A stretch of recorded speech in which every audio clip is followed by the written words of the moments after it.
This is David Keane. Welcome to QUO's second season of the Future of Travel podcast. In our first season, we asked leaders from across the tourism spectrum what they thought would happen in light of an ever-worsening virus. Today, in mid-August 2020, we have some clarity. The equilibrium between economic need and safety is driving some improvement. The Northern Hemisphere's summer has shown the will of the people is to travel. It may be slowed, but it won't be stopped. In our second season, we want to understand this yearning. What compels us to travel? Where does that curiosity come from? And how do we see travel in a post-virus world? We hope you enjoy these conversations.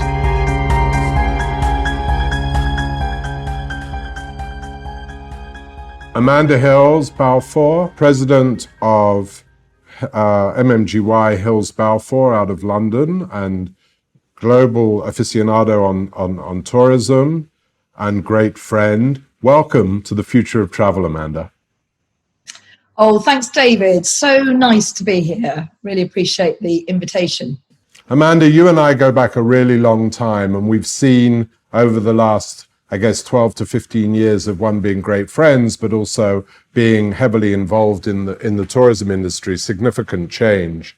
And while everyone's talking about the accelerator of the pandemic and the pandemic being the transformative event for global tourism, during that time you've focused on regenerative travel and more purposeful travel, and it's actually really interesting for us because, as you've seen and as you've listened to in our podcast, we've talked about creating more purpose, not just in destination, but within individual enterprises throughout the industry. And we're seeing it in design, in behavior, in many forms. But you've taken a different stance on it over the last, during the pandemic, and you've created obviously a hashtag, but a movement for regenerative travel.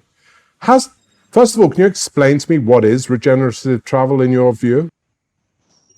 No, absolutely, of course. Yeah, I mean, regenerative travel is basically, it's about building back better and leaving a destination better than we found it. So what we're doing is we're really making sure that when we travel, we think about it. We have more conscientiousness about travel. And I think that's going to be a massive movement, which is, as you say, it's been accelerated because of COVID. I think that means that, when we look at the statistics, 1 in 10 jobs pre-COVID were in tourism. 1 in 5 new jobs created were in tourism. So the social impact of the pandemic is chronic. And if we don't travel because people fear it, if people feel that by not traveling that's better for the environment, then actually the social impact is going to be extraordinary. So what we've got to do is we've got to think in a very different way, and regenerative travel is obviously the answer. Why do you think that humanity, in the billions that travel and the hundreds of millions that traveled pre the pandemic, why do you think they will all of a sudden have purpose? Or more purpose? I think the biggest reason is because haven't we all got more purpose in our lives? Hasn't this completely enabled us all to press the most massive reset button? Because we've all been locked down, we've all been inside, pretty well right the way over the whole globe. And so we've taken a very deep and introspective look about what we are as people, as human beings, what we're doing to the planet. And I think that's just going to change everything that we do, all of our consumer behavior. And I think that's where this is the biggest opportunity for travel and tourism. Because, if you think about it, a year ago, if you and I were talking, even just a year ago, in fact, even probably 9 months ago, one of the biggest issues we'd have been saying that's really been facing the world is over-tourism. Now, I don't even think it's going to be in a lexicon. It's just nowhere on the agenda. It's not an issue anymore. This summer, in Europe, people have continued to travel, and we had the opportunity to go to Italy, and we went to Venice. It was extraordinary. I've never been to Venice before, but there I was with my children, and they were telling me that it was a very different Venice from the Venice they'd been to the year before. I think we've seen how we can influence the issues that we raised in terms of man-made behaviour, and I think we're going to be adapting that. So yeah, I do. I think we've all taken a really deep look at what we do in terms of, even when you look at our behaviour, we've because of the issues around climate change, which have just been so much more pronounced and so much more, I think we're so much more aware of them, that actually we've even changed our behaviour from meat eating. So, for example, we've seen a massive swing towards veganism. And, all of that conscientiousness, I think, is going to come through in so much of what we do, and in particular in travel. Right. I mean, I don't want to be overtly political, but 70 million people voted for Donald Trump about a month ago in the American election. And Trump, as everyone knows, took the US out of the Paris Accord and paid, as a politician and to a point as driving a nation, paid less attention to the needs of the climate and to environmentalism as a whole. How will regenerative travel then be a catalyst for those people who may, not necessarily politically, but who may believe less than those of us who understand the terrible trouble the planet is in and want to do something to help? No, I think what's so exciting is looking at the new administration and their approach and their attitude and towards climate change. And I think we're going to see that. I think it's very much on the European agenda, as you'll know. It's it's at the core and the heart of what we do as Europeans, and I think particularly even for the UK, we're going to be hosting the climate change summit this year, which is next year in Glasgow in Scotland, and we're looking to invite the world leaders to participate in that. So I think it's going to be really moved up the agenda, and I think when we look at the likes of the Gen Zs, they've long been aware of it, and I think that is actually going to have an upward push. They have been living and breathing it every day. Climate change has such a serious impact on their immediate future, fueled by a sense of purpose, which informs their purchasing decisions, but they're going to be leveraging that and pushing the other generations to ensure that they're adopting that. So I think we're going to see a massive transformative moment in the point of climate change. And I think what you were saying earlier was that what COVID's done is it's accelerated everything. Something we would never have anticipated. Even just back in January, February, we'd never have anticipated the incredible transformation that COVID's had on all of our lives. And I think, in terms of climate change, that really is very fundamental. I don't know whether you've had the opportunity to see the extraordinary David Attenborough documentary, which really is just quite inspiring. And what he's really saying is, he's saying we have time to change. We can actually make a difference, and we now have time to change, but we all need to get on board. And I think, it's not just even the US. I think the world has really woken up to it, and to embracing it at every level. When we look at what Saudi Arabia is doing from a renewable energy perspective, I think that's so exciting that Saudi is going to be leading the way in many of these sort of climate and climate initiatives, and in particular in the sort of regenerative travel arena. I want to come back, and I want to. I completely agree with you, and I think that's incredibly astute. But I want to come back to you because it's something that we focus on massively, and I know you do too, and I know you're a believer in the catalyst that is Generation Z, right? The catalyst that they are. I mean, typically, hierarchically, the older generation has informed or led the younger generation. In my opinion, it's now the younger generation and the purpose of the younger generation, such as climate change, such as protection of culture, such as all of these amazing assets that you're creating within regenerative travel. Are you seeing that with specific examples in with some of the destinations you're working with? Yeah, I do. I do, and I think it's that lovely statistic, which is 27% of the world's population, 100% of the future. At the end of the day, I do think it's going to be our children that are going to be driving, really driving the conscientiousness of the way we're traveling in so many respects. And I think we are absolutely seeing that. I mean, for example, Brand USA, which is the marketing body that markets the whole of the USA to international travelers.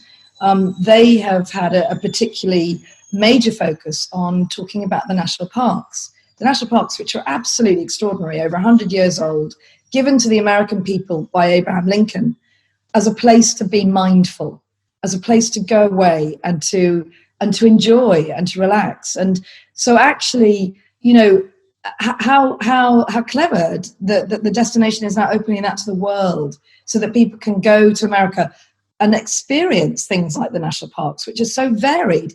Everglades in Florida, right the way through to, Yosemite Park with incredible wildlife, extraordinary flora, fauna, and, stargazing, right to Central Park in New York City.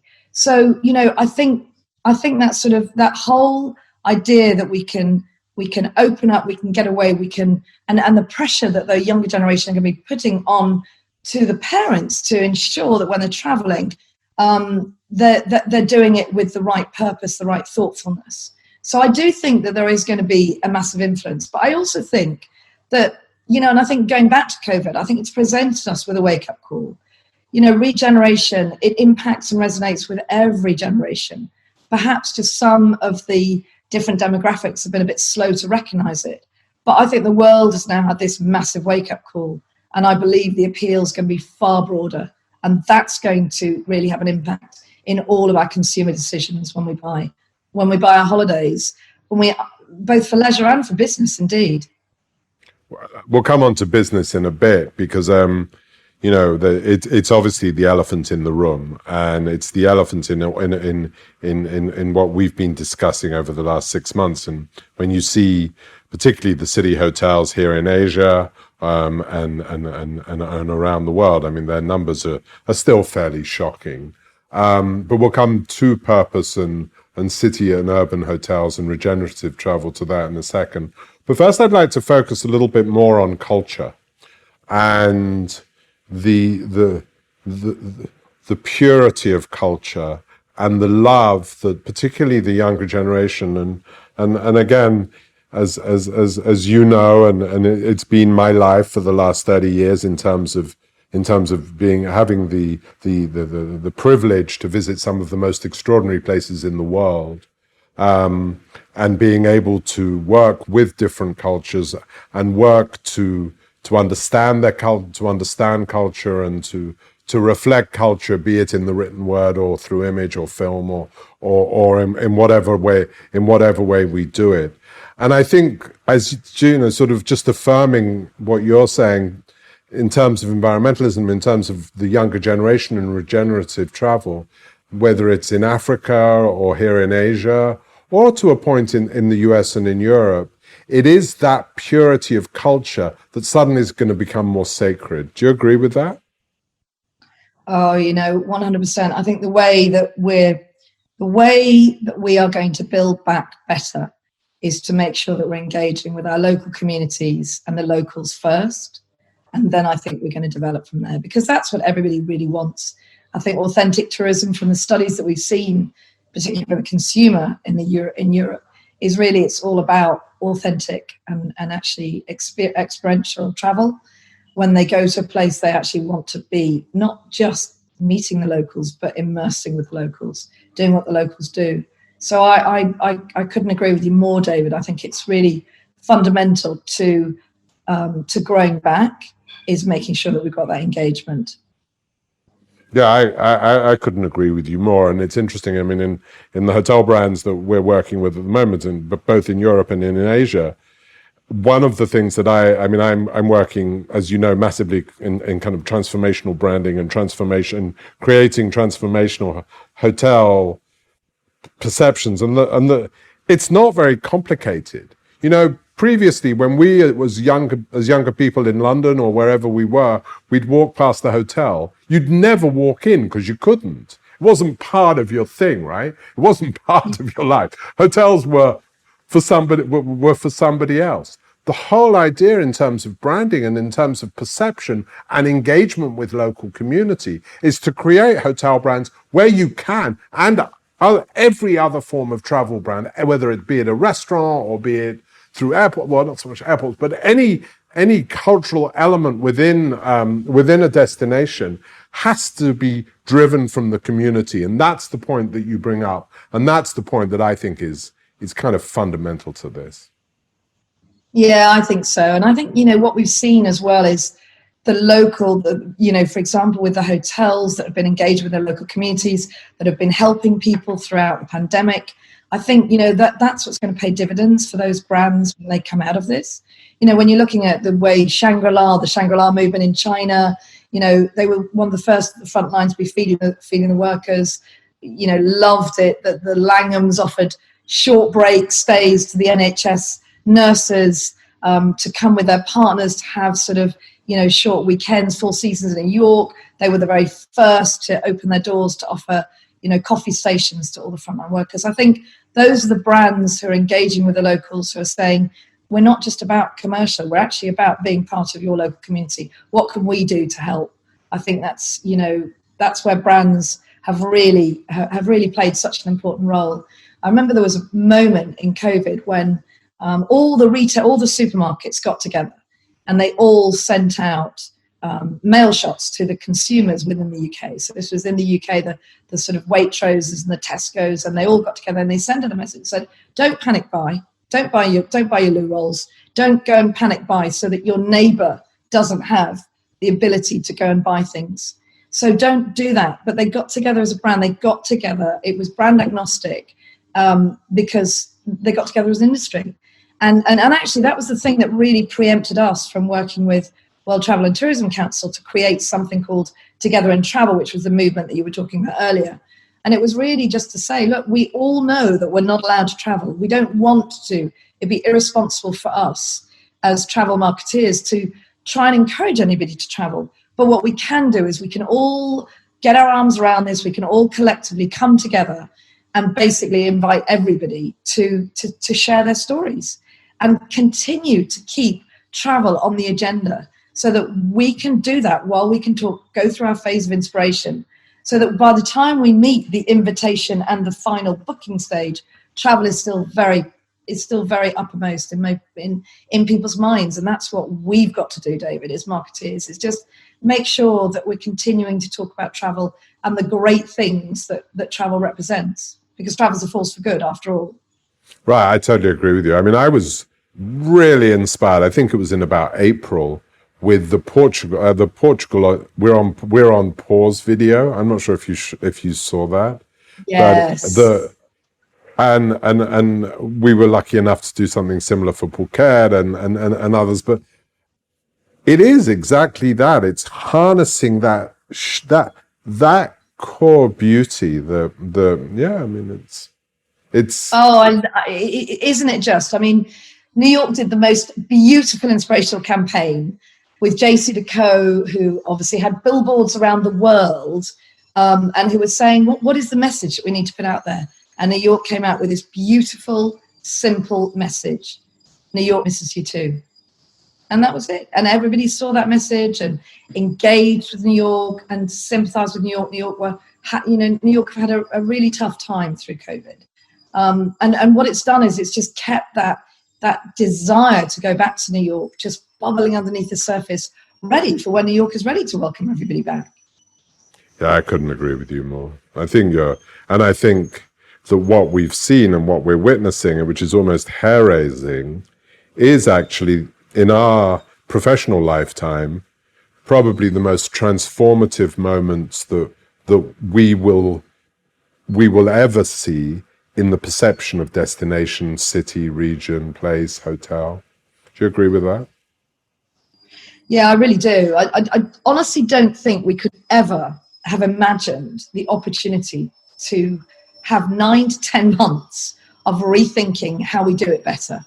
I think it just was, we were just getting to that point where we didn't know what to do. We didn't know how to do it. Look at what the airlines have done and the incredible, the auditing they've done to make sure that the planes that are going to be in the air have just got, they're so much more environmentally conscientious. They're so safe. They are so, the products they've developed, the way they've developed, to be safe and secure for the new customer just is really quite unparalleled. And so, there are some great things that are coming out of such a difficult period for the world. I want to go back to something you said at the beginning and then get on to business travel. And we've really only got 3 or 4 minutes left. But I could talk to you for hours about this. It's hair raising. I mean, it's true. I mean, we love travel and there is so much to look forward to. I want to bring you back to something you said at the beginning, in terms of over tourism. Are destinations really going to manage that influx? Are they really going to say, okay, this is too much? We're in Thailand where they were expecting 40 million tourists this year, which would have, caused endless, not so much chaos, but more and more environmental problems and challenges, and it would have just kept on growing. Well, how do you actually see that being controlled? Do you know how I think it's going to be controlled? Because I think there's going to be a much better. I don't think there's going to be a destination marketing organisation as much as a destination management organisation. So that's really interesting. I think all of those. I think there's going to be a very different approach to management. I think it's going to be because it's going to be bottom up as well as top down. So starting with the local communities and getting them involved. So I think that by doing that, I think you're spreading out. For example, take New York City, where they're going to be spreading out the tourism dollar over many boroughs. Slow travel is a massive trend. People believe people are going to go less frequently, but for longer. And therefore, they're going to be traveling not to New York for a quick short break. They'll actually be traveling and going and staying in all the different boroughs. So you're actually taking the dollar and actually making it go further and spreading it across a much broader community. And the community will come to the table. They'll understand that and they'll start working together with the destination marketeers, with the hoteliers, with the stakeholders to really encourage that, because they're going to be building that. They're going to be mapping that out together, which I think is going to be quite extraordinary. I mean, I think, look at the way we've seen Airbnb take off over this period. And I think that's what people are going to want to do, really get that sense of engagement. You mentioned, sorry, go ahead. You mentioned Saudi, and Saudi Arabia now is positioning itself for a huge reemergence and there's a transformation, and its 2030 campaign and alignment and particularly around tourism in 2030. Is the pandemic and mindfulness and greater purpose and more regenerative travel going to feed into that? Oh, I think, you touched on something so interesting, David. I think Saudi Arabia is going to be absolutely extraordinary. I had the privilege to be brought up in Saudi Arabia, actually. So I saw something which was so special before leisure tourism was even allowed through the gates. I mean, so I think what's happened over the past year when the leisure visa was launched just 1 year ago, I think is a really big and exciting opportunity. The new projects that are being developed. And I think that really, if a destination can talk really into the regenerative travel movement, I think that is honestly Saudi Arabia. Yeah, I agree with you. It's not been more exciting. I agree with you. Let's just, and then my last question, and it's a difficult one, is business travel. And as I mentioned earlier, I mean, obviously the decimation of many hotels and some changes and management changes and ownership changes and terrible problems for the staff. How do you see the future? The short-term future, the medium to long-term future will probably take care of itself. But how do you see the short-term future? Gosh, it's such an interesting question, isn't it, David? I think it's on the tip of so many people's tongues. I mean, how and what? On a conference call recently, Arne Sorensen, the CEO of Marriott, said he believed that there was a massive strength and big opportunity in the leisure movement. So he really believes that what we need to do as marketeers is focus heavily on leisure. I completely concur. I think there's a big opportunity there. I think there will be people that will want to engage. There will be business travelers that want to go out and about, and have to meet and have to engage. But I think they're actually going to be extending that and looking at how they can take their partners with them, how they can turn that into a part of the leisure movement. Going back to that whole idea of slow travel is the new movement. I think that's going to be feeding into that. But I think ultimately what we've got to remember is that, we're all consumers at heart. So behind every business traveler lies a consumer.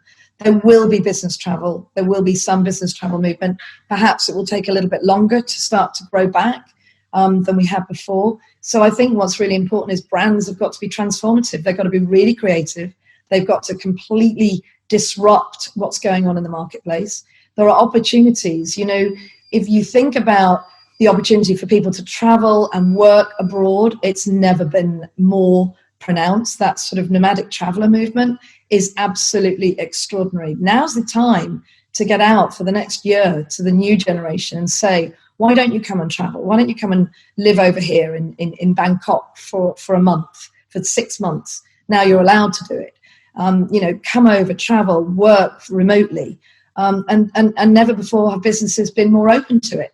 So, I think this is going to be open for those people and those brands who want to disrupt, and the opportunities there. So I think now is the time to be creative, be dynamic. Amanda Hills Balfour, my greatest friend. I could go on forever, and I would actually love to. I'd like to dig much deeper into that, but unfortunately we're out of time. Thank you so much, Amanda, for being our guest on the future of travel. David, thank you so much. You are always an incredible inspiration, and I really enjoyed being on your podcast.